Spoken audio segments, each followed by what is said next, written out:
Roy Keane, what are your impressions of what you've seen here this afternoon? Probably comfortable for City. Haaland, what we knew, people, whether they doubted he could settle into the Premier League so quickly.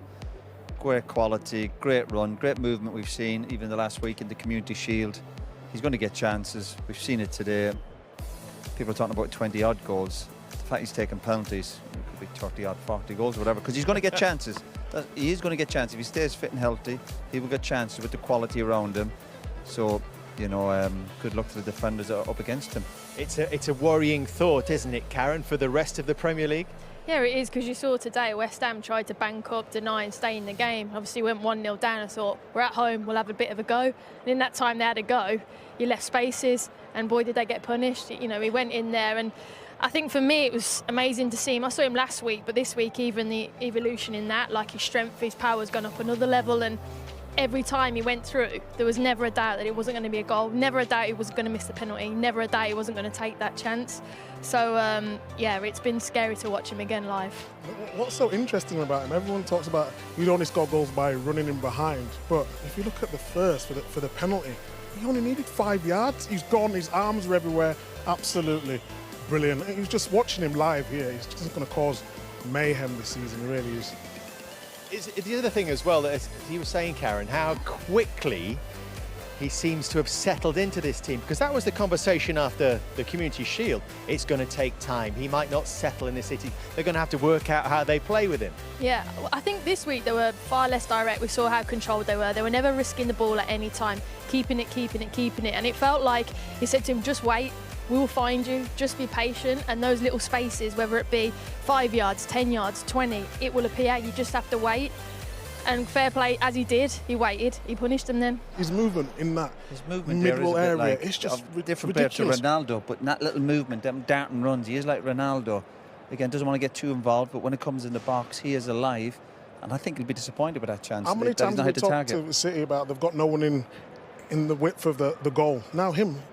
The runs that he makes, it's just brilliant. He's going to score so many goals, really.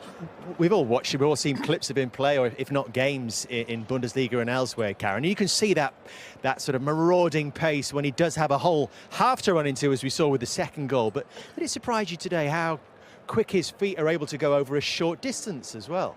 Well, I think we checked it earlier when his mum's an athlete as well, and we know what his dad's done in his history. He's going to be an absolute specimen. So what's his dad done? Well, used to play. He was waiting for Roy over there before. Used to play. Roy kind of looked at me. I've never seen Roy so nervous, to be honest. He's giving Roy a lift home, I think, later.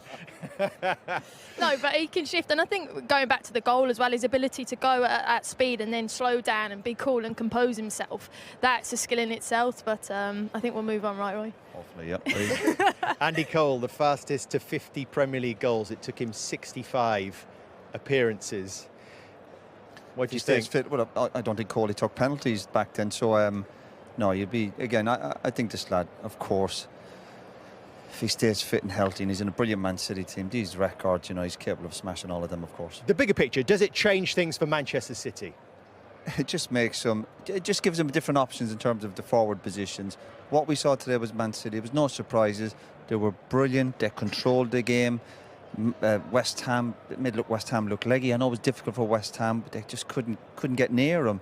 So, and we still look at the options on the bench, players who aren't involved.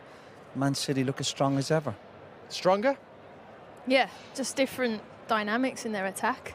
But like I said, the difference from last week to this week, I know obviously the opposition is different, but the control and the element and the different options they have, yes, so much stronger. I think that's what Karen said. It's the option, isn't it?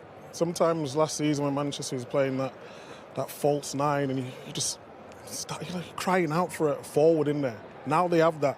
I like the fact that they brought him off as well before the end. Wrap him in copper, making sure he's ready for next week. There's nothing false about him, is there? He is a number 9 all day long.